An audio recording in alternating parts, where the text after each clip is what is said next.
सुप्रभात प्रिय विद्यार्थियों। आज हम हमारी पाठ्य पुस्तक रुचिरा प्रथम भाग का छठा पाठ षष्ठः पाठ है, जिसका शीर्षक है समुद्र तट है।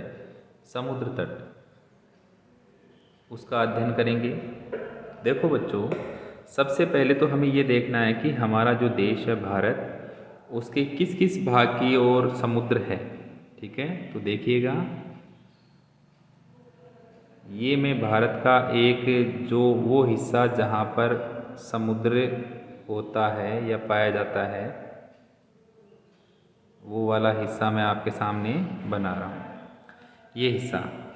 ठीक है, अब देखिए, ये हिस्सा ऐसा है जिसके एक तरफ, दूसरी तरफ और तीसरी तरफ इधर बंगाल की खाड़ी है, इधर नीचे हिंद महासागर है और इधर कौन सा आ गया, अरब सागर।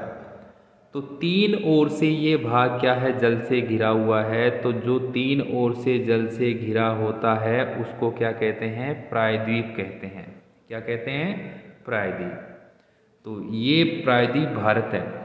अब इस प्रायद्वीप भारत में अगर हम देखें तो यहाँ पर आता है मुंबई तट, उसके नीचे आता है गोवा, यहाँ पर आता है आपका कोची, यहाँ पर कन्याकुमारी, ये विशाखापट्टनम और ये उड़ीसा में पुरी तट। तो इस तरह से ये भारत के प्रमुख समुद्र तट हैं। अब इन समुद्र तटों का भारत के अर्थव्यवस्था में, ठीक है, क्या योगदान है। ठीक है, भारत के अंदर जो पर्यटन है, पर्यटन में इनकी क्या भूमिका है। पर्यटन का मतलब जो दूसरी जगहों के लोग घूमने फिरने आते हैं ना, तो उसके लिए ये किस प्रकार से यूज़फुल हैं, इनका क्या रोल होता है। अगर समुद्र तट नहीं हो तो पर्यटन के क्षेत्र पर हमारे देश में क्या प्रभाव पड़ेगा। ठीक है, तो ये सारी बातें हम इसमें देखेंगे। तो शुरू करते हैं। एशय समुद्र तट है, यानी यह समुद्र तट है। एशय का अर्थ पहले जो स्टार्टिंग के 3 चैप्टर थे उसमें कई बार आ चुका है ये शब्द। एशय का अर्थ क्या होता है, यह समुद्र तट है, समुद्र तट है। अत्र, अत्र का अर्थ होता है यहाँ, जनाः यानी लोग, पर्यटनाय अर्थात घूमने के लिए, आगच्छन्ति आते हैं, यहाँ लोग घूमने के लिए आते हैं। केचन तरंगे क्रीडन्ति, केचन कुछ, तरंगे यानी तरंगों से अर्थात लहरों से, क्रीडन्ति यानी खेलते हैं, कुछ क्या करते हैं, लहरों से खेलते हैं।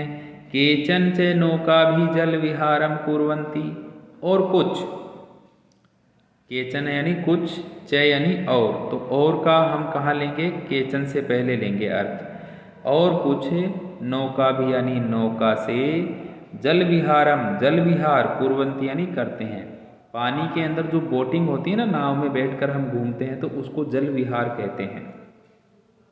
तेषु केचन कंदुकेन क्रीडन्ति, तेषु यानी उनमें, केचन कुछ, कंदुकेन गेंद से, क्रीडन्ति खेलते हैं, उनमें से कुछ क्या करते हैं, गेंद से खेलते हैं। बालिकाः, बालकाः च बालुकाभिः बालुकागृहं रचयन्ति, बालिकाः यानी बालिकाएं, बालकाः च और बालक, बालुकाभिः बालू रेत से, बालुका गृहम बालू रेत का घर, रचयन्ति यानी बनाते हैं या बना रहे हैं। ठीक है, बालिकाएं और बालक बालू रेत से बालू रेत का घर बना रहे हैं। मध्ये मध्ये तरंगाः बालुका गृहम प्रवाहयन्ति, मध्य मध्य यानी बीच बीच में, तरंगाः तरंगे अर्थात लहरें, बालुका गृहम बालू का घर को यानी बालू रेत के घर को, घरौंदे को, प्रवाहयन्ति यानी बहाकर ले जाती हैं।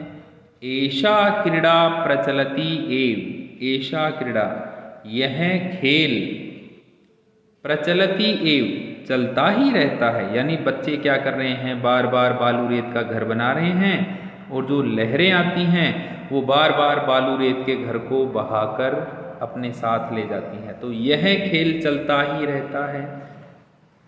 समुद्र तटाः न केवलम पर्यटन स्थानानि, समुद्र तट केवल पर्यटन स्थल ही नहीं है, अत्र यहाँ मत्स्य जीविन है, मत्स्य जीविन है अर्थात जो मछली पकड़ने का काम करते हैं मछुआरे, अपि यानी भी, स्वजीविकाम यानी अपनी जीविका, चालयंती यानी चलाते हैं। यहाँ पर मछुआरे अपनी आजीविका भी क्या करते हैं, चलाते हैं। ठीक है, आगे देखो, अस्माकं देशे बहवः समुद्र तटाः सन्ति, हमारे देश में बहुत से समुद्र तट हैं। एतेषु जिनमें मुंबई, गोवा, कोच्चि, कन्याकुमारी, विशाखापट्टनम, पुरी तटाः अतीव प्रसिद्धा सन्ति, पुरी तट अतीव प्रसिद्ध हैं यानी बहुत प्रसिद्ध हैं। और ये देखो जितने नाम आए हैं ना, उन सब के बारे में मैंने स्टार्टिंग में ही आपको मैप के माध्यम से बता दिया है। गोवा तट है विदेशी पर्यटकेभ्यः समधिकम रोचते, गोवा तट है, गोवा तट विदेशी पर्यटकेभ्यः यानी विदेशी पर्यटकों को, समधिकम यानी सबसे अधिक, रोचते यानी अच्छा लगता है। जो गोवा का तट है वो विदेशी पर्यटकों को सबसे ज़्यादा अट्रैक्ट करता है, सबसे ज़्यादा उनको अच्छा लगता है। विशाखापट्टनम तट है, विशाखापट्टनम तट वैदेशिक व्यापाराय प्रसिद्ध है, विदेशी व्यापार के लिए प्रसिद्ध है।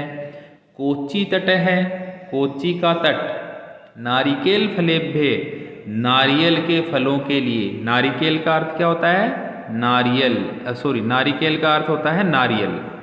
ठीक है, ज्ञायते यानी जाना जाता है, अर्थात जो कोच्चि का तट है वो नारियल के फलों के लिए जाना जाता है। मुंबई नगरस्य जुहू तटे सर्वे जनाः स्वैरम विहरन्ति, मुंबई नगर के जुहू तट पर सर्वे जनाः सभी लोग स्वैरम यानी अपनी इच्छा से, बिना रोक टोक, विहरंती यानी घूमते हैं। मुंबई नगर के जुहू तट पर सभी लोग अपनी इच्छा से बिना रोक टोक क्या करते हैं, घूमते हैं। चेन्नई नगर से, चेन्नई नगर का मेरीना तट है, मेरीना तट देशस्य देश के सागर तटेषु यानी सागर तटों में दीर्घतम है, सबसे लंबा है। चेन्नई नगर का मेरीना तट देश के सागर तटों में सबसे लंबा है।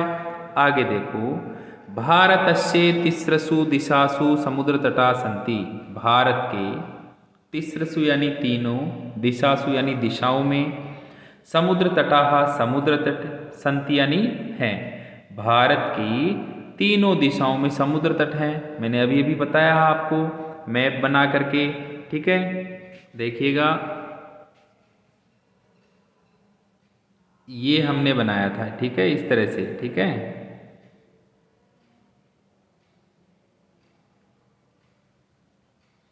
एक मिनट,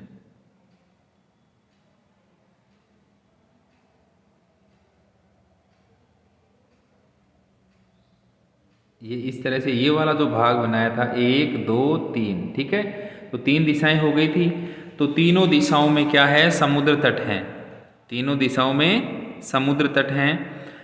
अस्माद एव कारणात, अस्माद यानी इसी से, कारणात यानी कारण से, इसी कारण से भारत देश है, भारत देश प्रायद्वीप है, प्रायद्वीप इति कथ्यते, ऐसा कहा जाता है। इसी कारण से भारत देश को, यानी जो भारत का वह भाग जिसका चित्र मैंने बनाया था, उतने भाग को हम प्रायद्वीप के नाम से जानते हैं। पूर्व दिशायाम बंगोपसागर है, पूर्व दिशा में बंगाल की खाड़ी, दक्षिण दिशायाम हिंद महासागर है, दक्षिण दिशा में हिंद महासागर, पश्चिम दिशायाम च अरब सागर अस्ति, और पश्चिम दिशा में अरब सागर है। एतेषां त्रयाणाम अपि सागराणाम संगमय कन्याकुमारी तटे भवति, एतेषां यानी इनका, त्रयाणाम यानी तीनों का, अपि यानी भी, सागराणाम सागरों का, संगमय संगम अर्थात जहाँ पर 3 नदियाँ और 3 समुद्र का मिलन होता है उस जगह को संगम कहते हैं। संगम है कन्याकुमारी, कन्याकुमारी तटे यानी तट पर, भवती यानी होता है। इन तीनों सागरों का संगम कन्याकुमारी तट पर होता है। ठीक है, भारत का ये वाला जो नीचे वाला हिस्सा आया था ना यहाँ पर है कन्याकुमारी। तो यहाँ पर एक तरफ से तो बंगाल की खाड़ी आ गई, एक तरफ से कौन सा आ गया, हिंद महासागर आ गया, और एक तरफ कौन सा आ गया, अरब सागर। तो तीनों का मिलन यहाँ पर हो रहा है, तो ये हो गया संगम। अत्र पूर्णिमायाम, यहाँ पूर्णिमायाम यानी पूर्णिमा का, चंद्रोदय चंद्रमा का उदय, सूर्यास्तम च और सूर्यास्त, युगपदे एक साथ ही द्रष्टुम शक्यते यानी देखा जा सकता है। यहाँ पर, कहाँ पर, कन्याकुमारी तट पर चंद्रमा का उदय होना और सूर्य का अस्त होना। चंद्रमा कौन सा, पूर्णिमा का चंद्रमा, पूर्णिमा के चंद्रमा का उदय होना और सूर्य का अस्त होना, दोनों क्रियाएं क्या हो सकती हैं, एक साथ देखी जा सकती हैं। ठीक है, तो इस तरह से क्या हुआ, ये अपना पाठ है पूरा हुआ।